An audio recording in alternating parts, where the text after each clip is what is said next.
Hi and welcome to the farm. Today we're back on the Model M and she's got problems. So let's finish off that English breakfast tea. Let's get to work.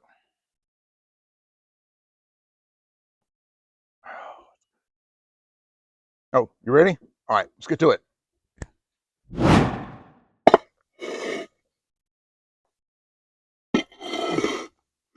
Now these little hubcap thingies are held on by screws on the back side of the rim. So we need to get them soaked with as much penetrating oil because these are rusty. Let's see if we can loosen them up a little bit.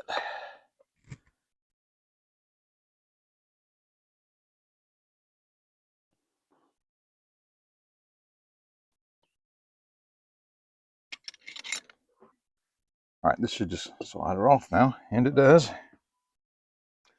And this is our beauty cap and actual hub cap all in one. You can see how much play we got in that. And if it's just as simple as tightening up the nut. Oh, looks like we might be getting a little bit of rain. Oh, praise God. Yeah, there's no Carter key in here. No key in it in the castle nut. It is just loose. Excellent. Well, that's hopefully an easy fix. All right, I'm betting and hoping that this is going to be a really good rain. So I'm going to button this back up real quick, and I'm going to run to auto parts store and get some grease for this because I don't have any. Let's keep the weather out. And we'll be back right after it gets through raining. Well, we got rained out yesterday, which just goes to show if you complain about the lack of rain long enough, eventually you'll get rain. I did have an opportunity to run down to the auto parts store and get some grease for these front wheel bearings and some split pins, because this one, at least, has none. I also had the opportunity to take a look at the diagram of the parts in the front end of this tractor, and there's no seal up here on the bearing. So I picked up marine grease. And you know it's marine grease because it's got the blue label and the words marine on it, which means, of course, it's waterproof and will have no problem whatsoever in this bearing for its lifetime. Yeah, well, I doubt it. And it's about to start raining again, so I got to see if I can get it set up, get this done before that rain rolls in.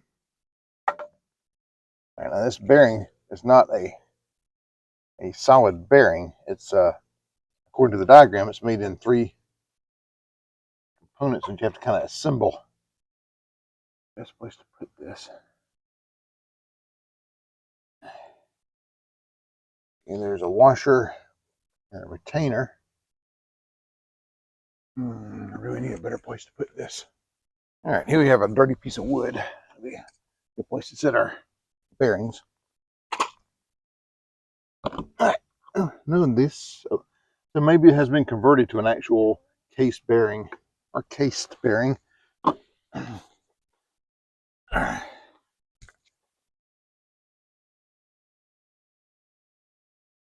Now the race feels good. Let's take a look at the back side. Yeah, looks good. There is some water or something in there. That rain is definitely starting up now.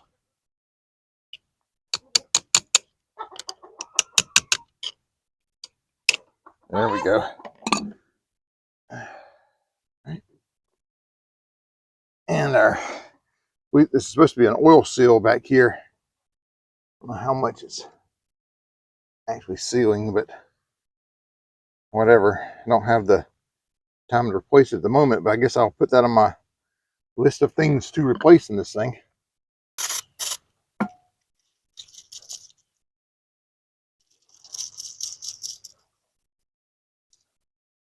You know what? I'm just going to cover this over with a tarp and soak this in some turpentine and get this grease out of here, because there's, see if I can show you, there's some chunky bits down inside there and bits of yellow paint. The other bearing Shows up better, I think. There's bits of yellow paint in the rollers. So put this in my parts bin and let them soak.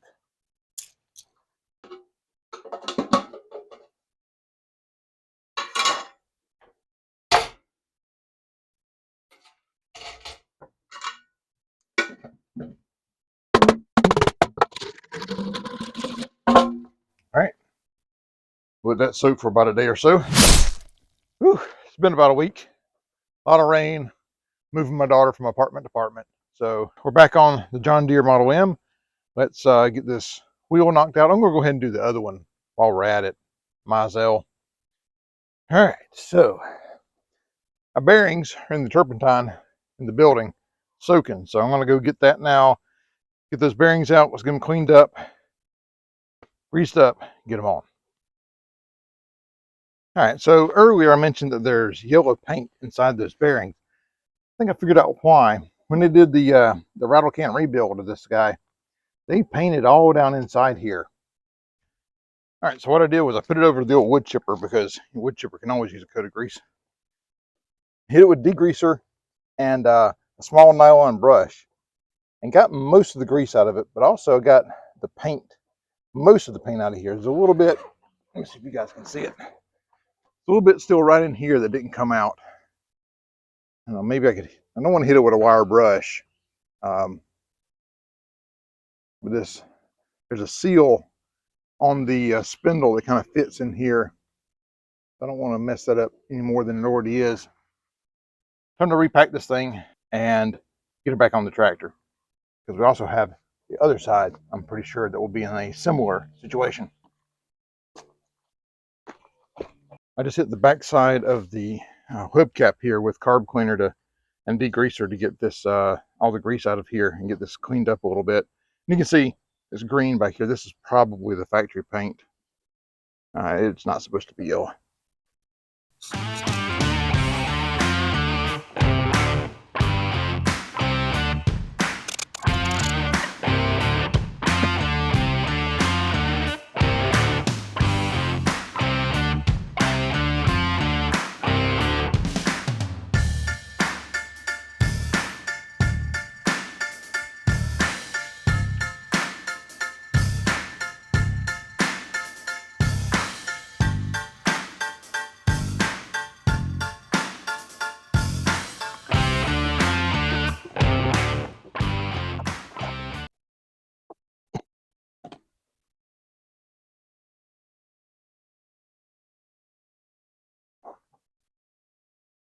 I feel like that bearing is over tight, but with the play that's in it top to bottom, not this way, that's steering, this way,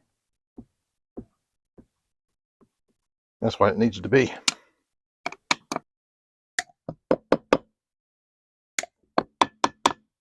All right, as good as it's going to get it. Serviceable, but not exactly right.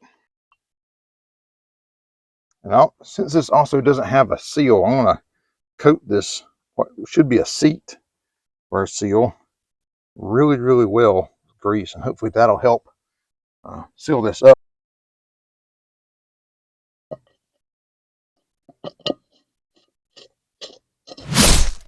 That'll be about enough.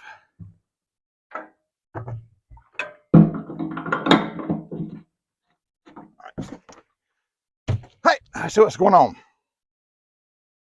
Little choke, neutrality.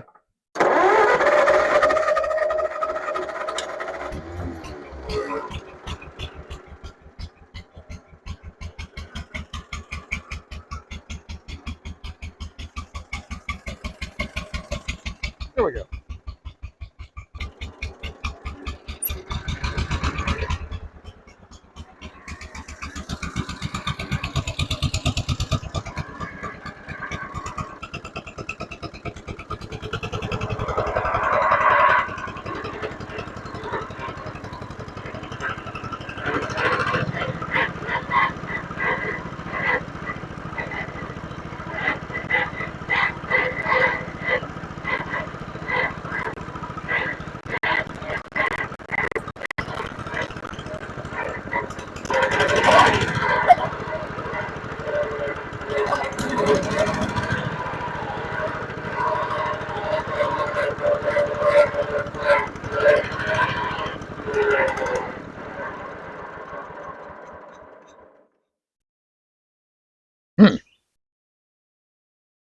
Weird.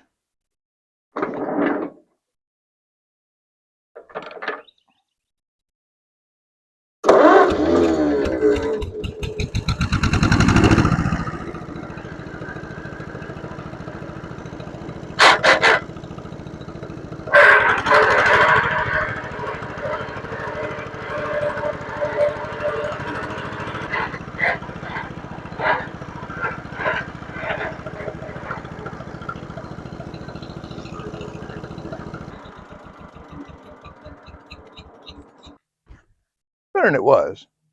Ain't great. Now it's time for us to rewire the field on our alternator.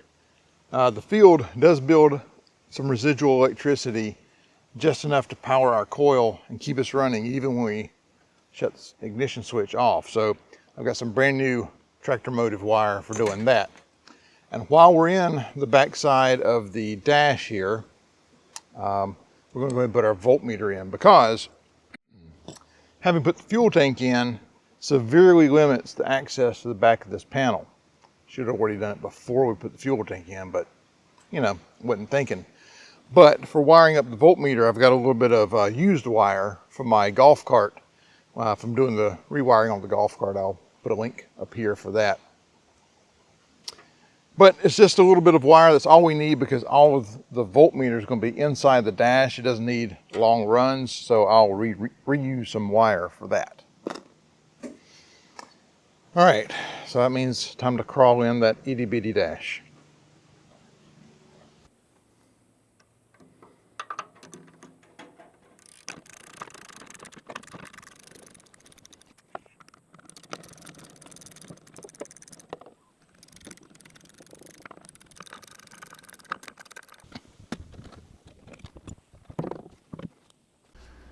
At this point, my iPhone overheated and I lost the rest of this video, which is a shame because it was phenomenal.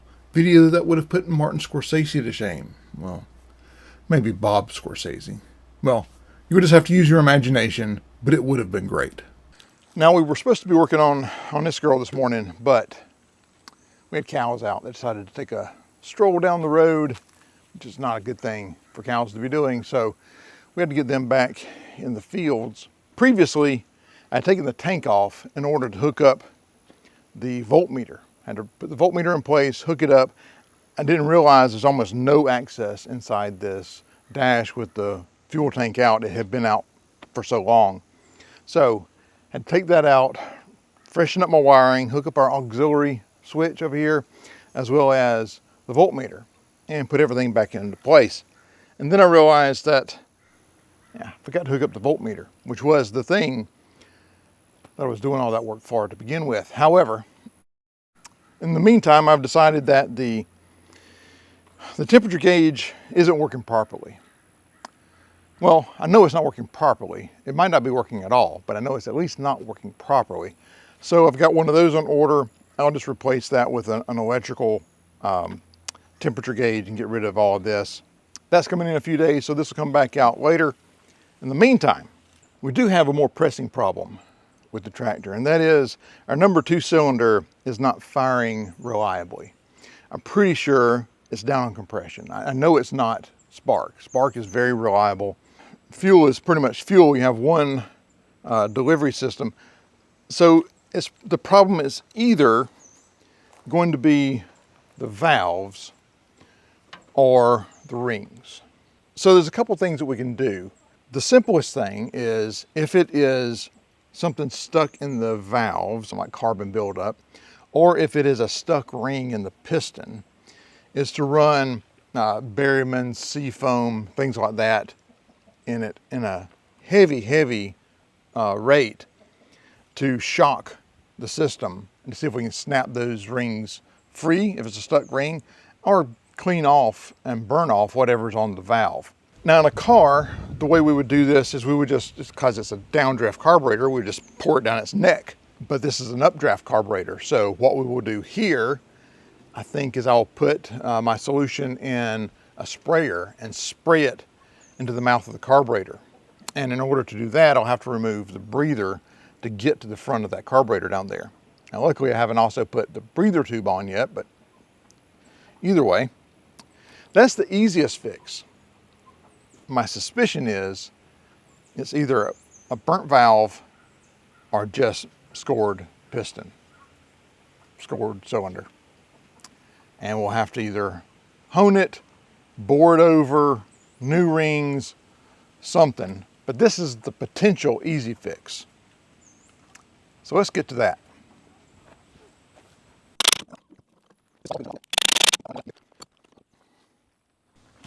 Okay, let's try this again. Check for neutrality. Switch on, choke out, contact.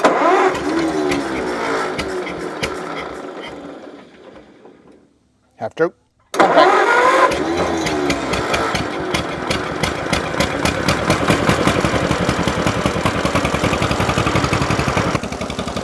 Now I'm just going to let that run for a while, let it heat up on its own naturally before we start shocking the system with the, I think it's Berryman's, but whatever.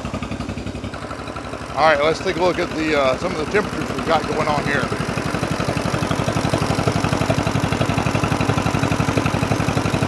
So right at our temperature sensor, we are looking at about 160. If I had to average it out, about 165. The head that is not firing, I don't think it's firing correctly, 155. The head that is firing correctly is going to be at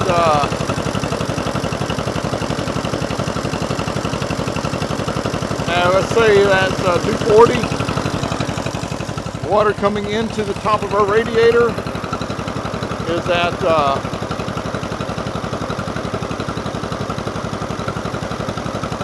155, 156.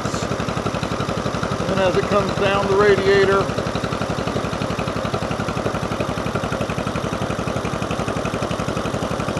all the way down to about 88 degrees. All right, so this is just a little cheap pump sprayer off of Amazon, and a little bit of Berryman's.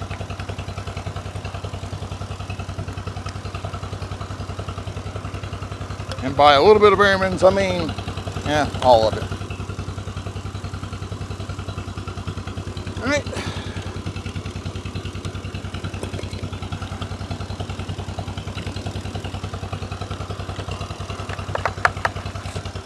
There we go. All right, first step is to bring the RPMs up.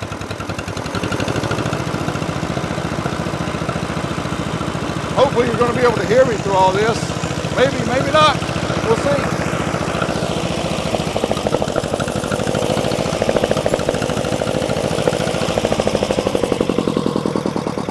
Come on, keep going.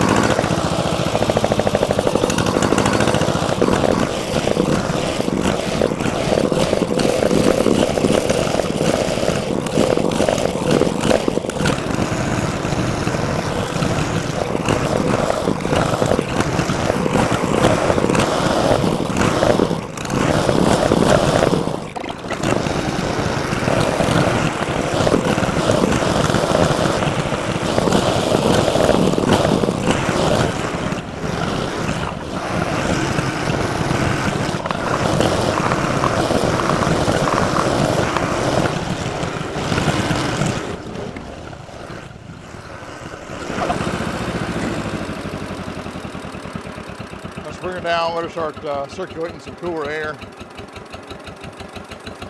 She sounds better at low RPM now.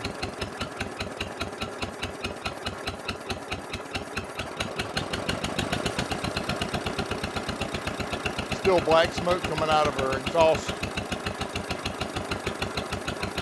I do want y'all to see this. I noticed this the other day, and nobody else that I know of has seen it. This is condensation. This is not gas. This is water. And it's cold. I mean, ice cold right there. And right there is about 350 to 400 degrees. Right here, well, heck, let's break out the old thermometer.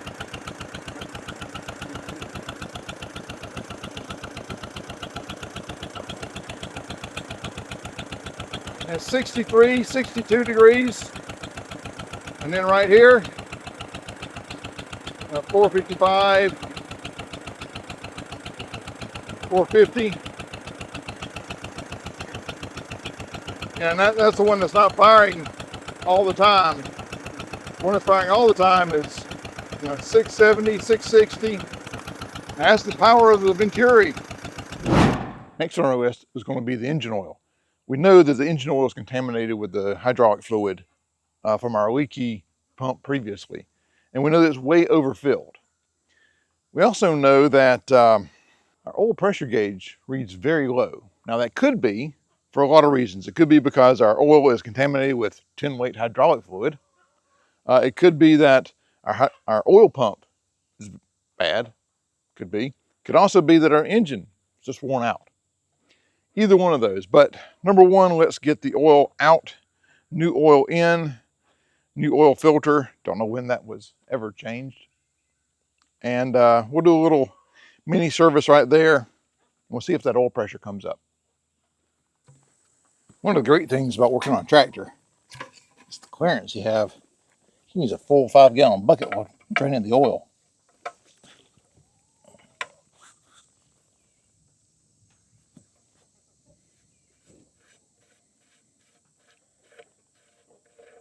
Just like that. Oh, that is thin, thin, thin. That's thin as water right there. That is not good. There's a lot of it. Ooh, that's a good 2 gallons in a 5-quart system. And it's still coming. All right. So a thunderstorm just came through, but without any engine oil, I couldn't move it to my nice new covered work area. So now I'm just working in the wet. But yeah, do what you got to do, moving forward. So now our oil filter has a drain plug on it down here at the bottom. So we can drain the oil out of the filter itself. Yeah, I don't think we have to do that. We can just let it pour all over the place, but they were nice enough to give us a drain. Well, didn't expect that.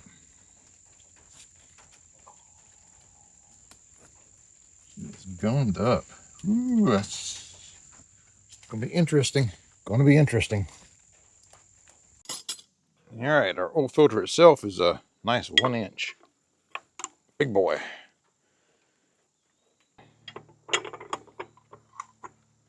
Is somebody down in China hold the other end of this thing?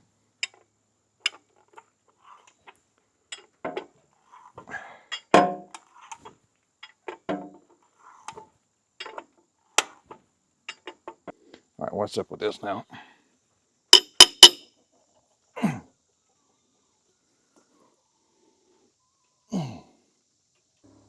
All right, literally back to the drawing to see what the heck's going wrong with this thing. So I asked my dad about this oil filter yesterday. He says he's not changed the filter on it since he's had it. My suspicion is when they did the Krylon rebuild, they just painted it together. I took a look at the drawings last night, and this is just a nut on a stud that's threaded into the bottom, and then this the sleeved nut threads down the top of it. I can feel the spring because there's a spring that's being compressed on the top right here. I can feel that spring slipping. So if everything in here is factory, there's nothing left holding it together other than just pressure and perhaps paint. So what I'm going to do is I'm going to whack it with a mallet. If all else fails, hit it with a hammer. Probably ought to get the oil bucket under there just in case, because taking this plug out didn't, it's just a couple drops at the bottom of it. So my suspicion is that's probably gummed up. Let's get the bucket. Yeah, let's see what happens. Well, there you go. Mechanical agitation.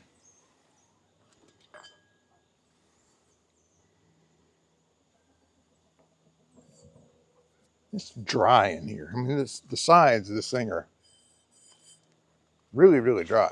Just really, really weird. I do see oil, signs of oil in there.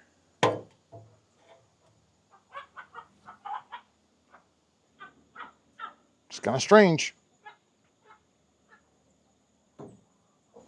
Everything on this tractor has been strange, though. The operator's manual says you should periodically flush the crankcase with kerosene. Now, kerosene has quietly disappeared from all the gas stations in my local area. So I did the next best thing and picked up a gallon off-road diesel. So let's see if we can flush it out with a little bit of that. Did I put the drain plug back in? Maybe I should check.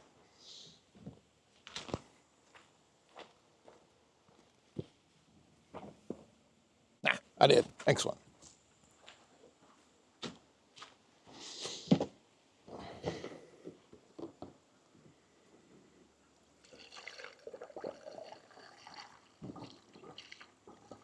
Ooh, ooh, ooh, ooh. Hey, hey, hey, hey, hey, hey. Calm down.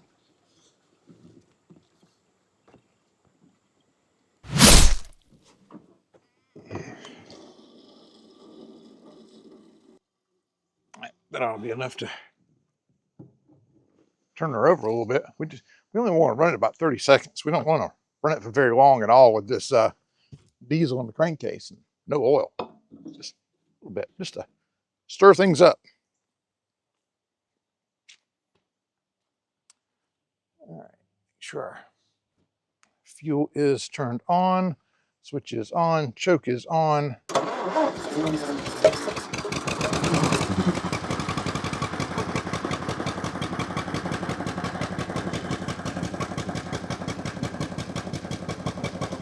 That is it. That's all I wanted. Might not have even been 30 seconds. Just want to churn things up in there. Now we're going to drain it all back out. Come on.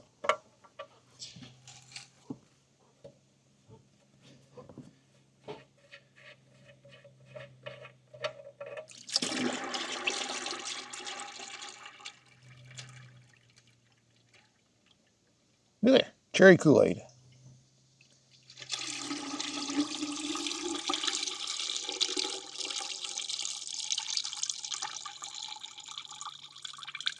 Right, we'll let that drain for a while.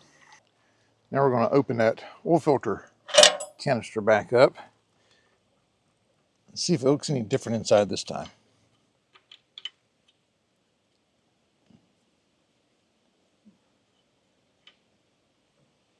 Still not too happy about that.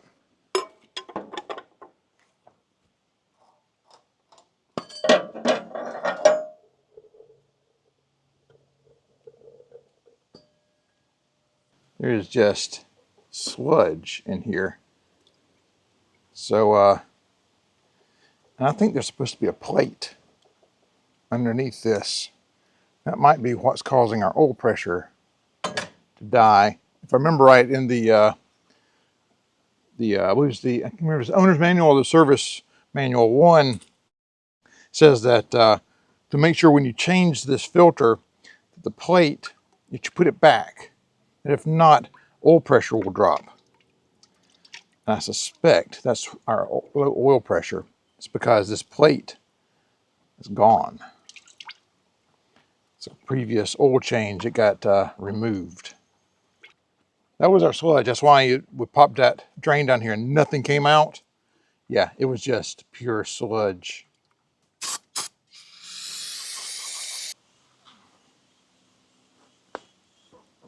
All right, I'm gonna go ahead and put the new filter in. I'll just have to order that plate and put it in when it gets in.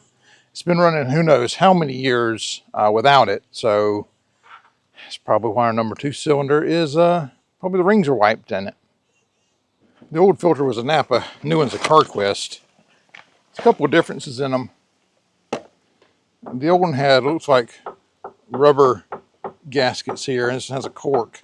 This is a metal casing, and this is like a cardboard or cardstock casing. Chicken knocking on the door. I'm just filling this little groove right here, this little valley with oil. And the gasket to help the gasket stay in place.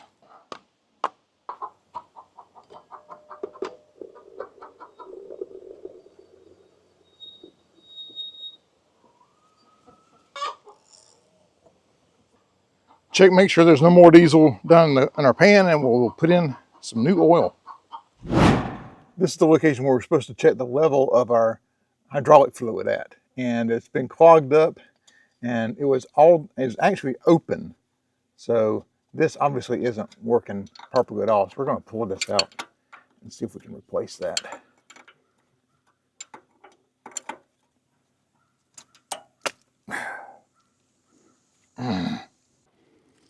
Okay, so this little thing was open because it was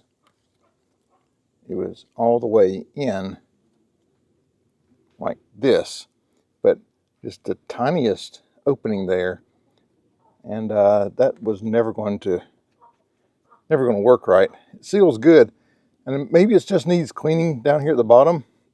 However, no fluid's coming out. Okay, I've got another one of these, but you know, these things are about $8, $9, $10. So I want to see if I can clean this one up a little bit. I want to hit it with some basic brake cleaner here. See if I can't eat some of this paint up so that it'll go down a little bit lower and hopefully open up. Because as you screw this in, it opens up the passage that will allow the fluid, whatever it is, to flow out. So, but the problem is it's gummed up with paint on these deep part of the threads. So let's see if we can't get rid of that.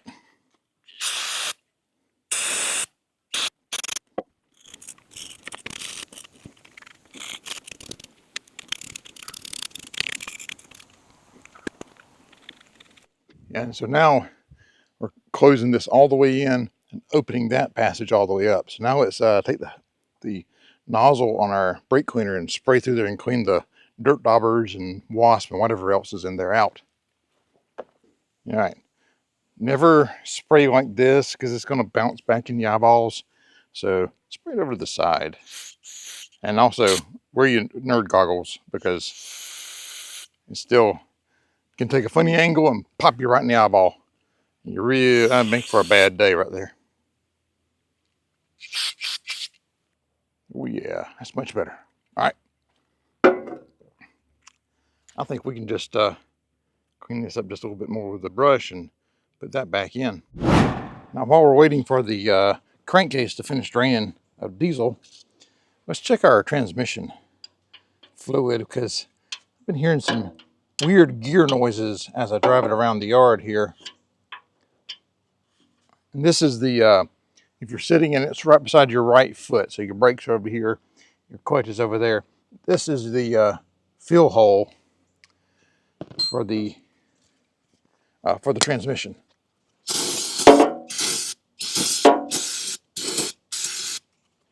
sure we don't get any dirt down in there. And I don't see anything. Takes 90 weight. I've got a small bottle of 90 weight in the shop. May have to run to the auto parts store and get some more of that. Okay, I don't have 90 weight. I actually have 85 140, which is very similar to what the steering gearbox up front takes. So let's fill that up while I've got this. And then I'll run to the auto parts store and get some 90 weight for that. Now, off camera, I've taken this apart, and I know that this is wrong in here. This is filled with axle grease. I went in to tighten this up. This is an adjustment for the whole steering section here. It was really sloppy. I tightened it up. It'll last for a little while, but there's a stud that rides a worm gear right here that needs to be replaced. Regardless, if you don't keep this adjusted properly, what happens is it's tapered and that tapering becomes kind of a mushroom shape and doesn't go into the grooves properly. And that's what it's got right now. But for this discussion, this is filled with axle grease. This whole thing, this whole column is supposed to be filled with 140. My suspicion is the seal at the bottom is bad, but we'll find out. Let's pop the fuel hole if I can get all the paint off of it.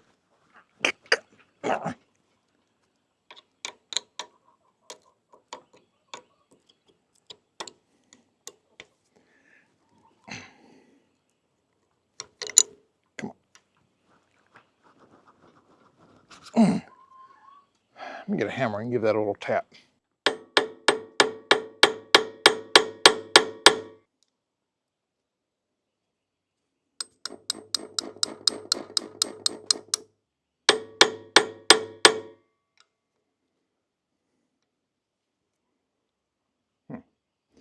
Get on the other side of you guys.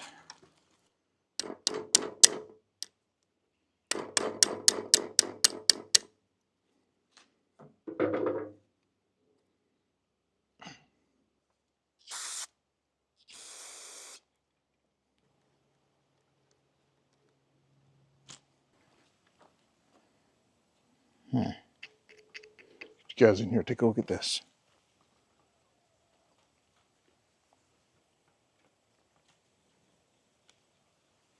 So it looks like, let's get the camera over just, there we go. Looks almost like a rubber seal, but I suspect that is, yeah, that's axle grease. It's just, looks like it's been packed. I don't know if I'll be able to get any oil in it or not.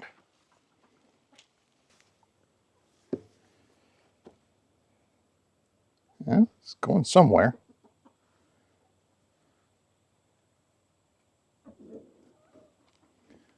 See how slowly it's having to go in.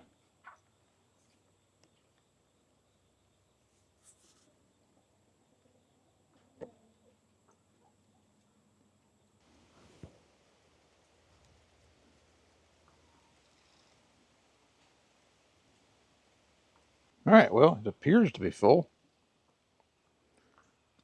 We'll see. We'll cap it off and check it in a couple of weeks. See if it all leaks out.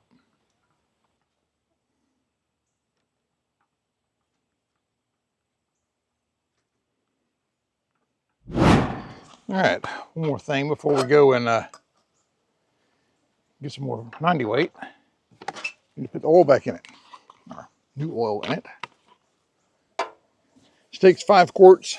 So this is a gallon, aka 4 quarts. Calls for in summer weight a 20 weight, straight 20 weight oil, and winter a straight 10 weight.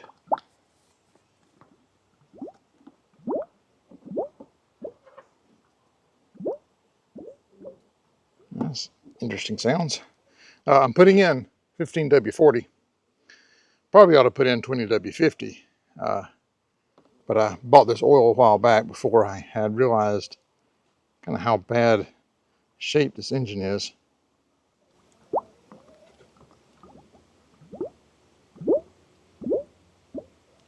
That is some interesting noises she's making. And now one more quart. Just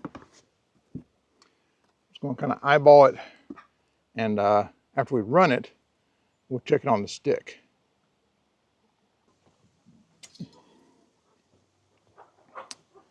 Dipstick says full. Book says it should show over full and then come down once we run it. So we may not have enough in it. We'll start it up and find out.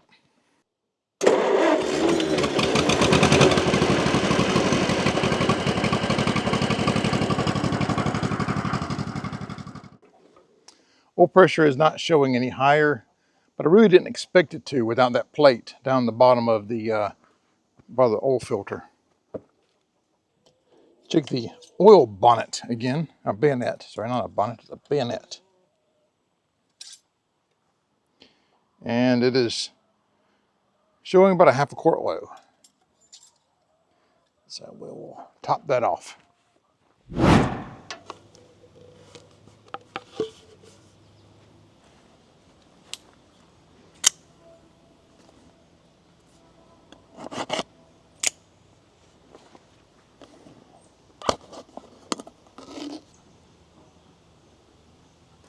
Ah.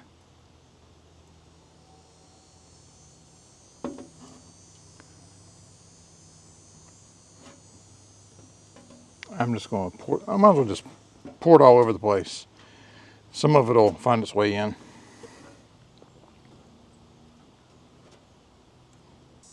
I was afraid of that. She's an awful lot. Just pour it everywhere. I'm going to run in real quick and make sure that the level is just supposed to be showing here and there's not some other place to check it at. Better do that first before we go any further. So yeah, went in, checked the operator's manual. It just says that it is supposed to be at the top of the fuel hole. So she's quite low. Just a little bit more, I think we'll have it.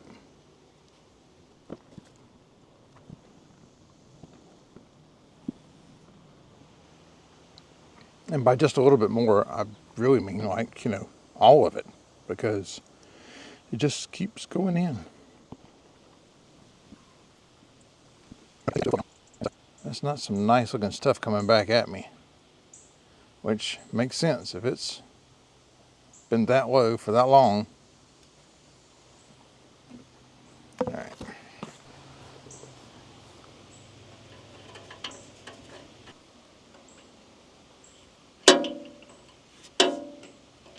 There we go. Well, probably ought to check the funnel drive level. Now, on the John Deere Model M, there are technically two funnel drives, one for each side. The differential drives an axle that comes out. Actually, I think this is called a drive shaft. I'll have to look that name up again. But it turns a small gear here, which you have a bull gear down below that rides on this axle that actually drives the wheel. And so the oil should be sitting right about here. This is our fill / level check. And then there on the bottom is a drain. Now what I don't like is the fact that I'm seeing a lot of caked grease down the bottom. There is a flat seal at the bottom, and that may indicate that that seal has been leaking on this side. That side looks fine, but we need to check both these levels to see if it's got any oil in it.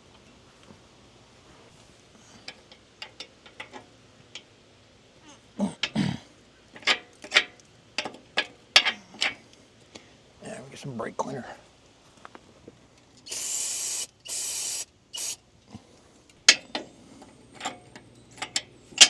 Yep, they just painted over the grease and dirt and everything.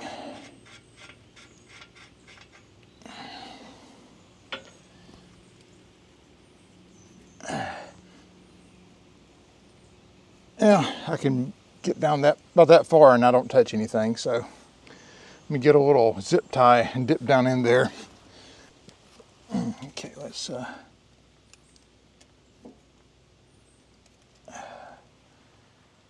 way down the bottom there's some goo. Now most John Deere Model M's on this side will have a drive shaft that comes out for driving planter implements up at the belly side, but this one does not, which is odd. But I will take and pop this plug off and we'll check this side over here.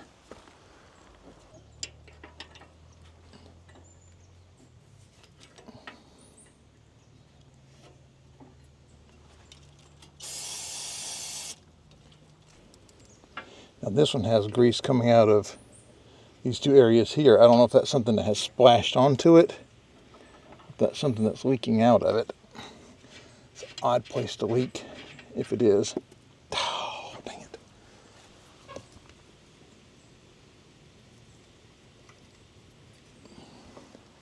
Pretty much the same thing over here. She's dry and gooey.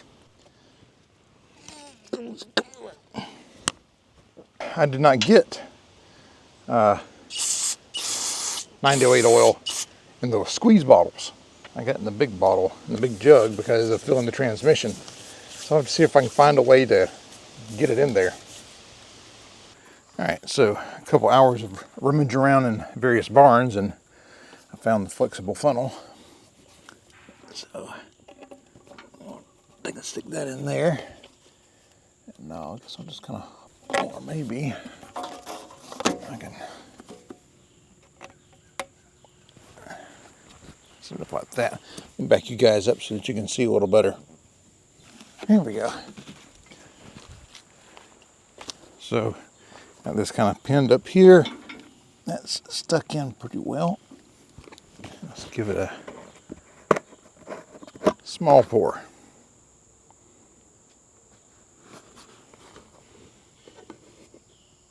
Appears to have gone in.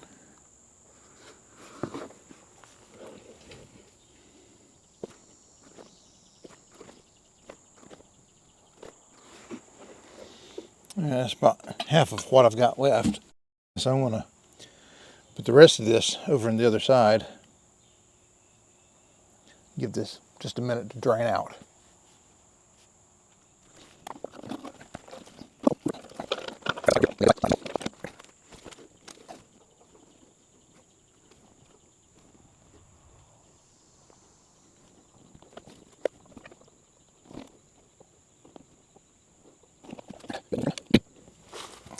Neither of these are full, but better than they were.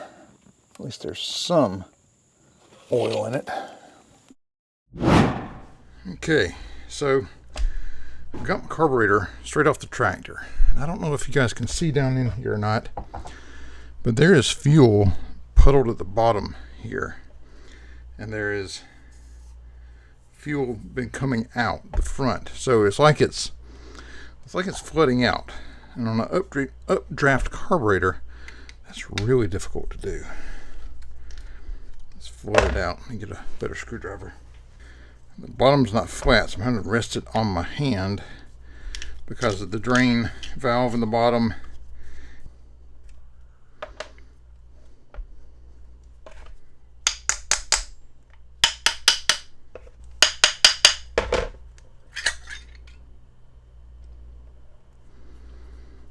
She is really, really full of fuel.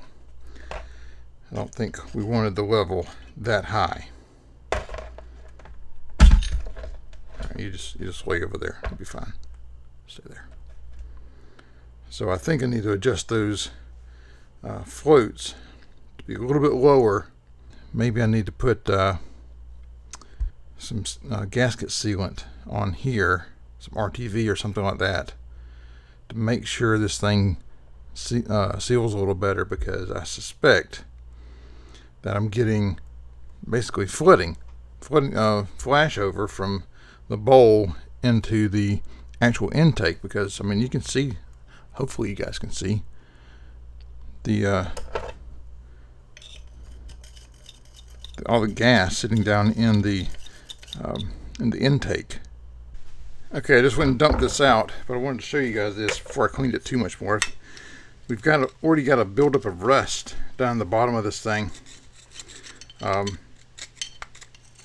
washed a lot of it out with carburetor cleaner already, but yeah, that's already down in the bottom. And this right here is one of our main pickups for our jet, right down here at the base. Let's see if I have a better screwdriver for pointing. And so this right here is one of our main intakes into the jet. The jet comes up like this through the center of the carburetor, and that right there is one of the main pickups. There's another one right over here and another one right here. No, I take that back. These two actually go into the drain down here. Sorry, this is our main pickup for gas getting into our main jet. And so if that was clogging, that would explain why I was having some serious issues running. So I'm going to run some more carb cleaner through it and scrape out this inside a little bit and see if we can't mitigate some of that rust. I bumped the microphone connection to my camera and messed up the sound. But what I was trying to say was that the previous efforts to hot glue the inside of the carb failed miserably. It rusted anyway. I flushed the passages out with carb cleaner. I also scraped out the rust from the bowl with a screwdriver. I didn't use a wire brush in an effort to leave some of the corrosion. Maybe if it can build up a protective layer of corrosion, it won't just out and out rust quite so bad in the future. So now I want to check the needle valve and seat to make sure nothing is stuck in it. And then we're going to need to adjust the floats down just a bit. The way that you do that is you just physically bend the float hinge. And so it's pretty much guesswork. Now, ironically, this was the first part that I bought for this tractor because I knew this breather tube was missing. It's the first thing I bought. And now with the exception of just put the cap back on and the tins back on, this is the last part going back on. If it actually will go on. Of course, you got to kind of really make it go on there. Come on. Come on. You can do it. Okay, how about we do it the other way? We'll do it this way first. All right, we'll do it this way first. Nope, that didn't work either. Let's go in like this. We'll go down. Nope. Nope, nope, nope. Gonna have to go the other way.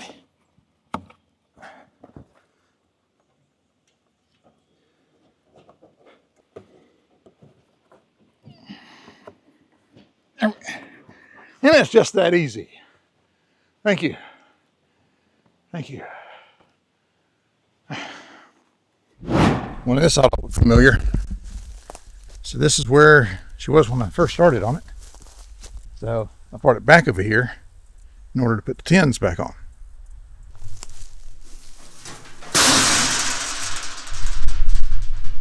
No wasp nest in that. Good. Where's the wasp nest in that one? Ah.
Well, there you have it.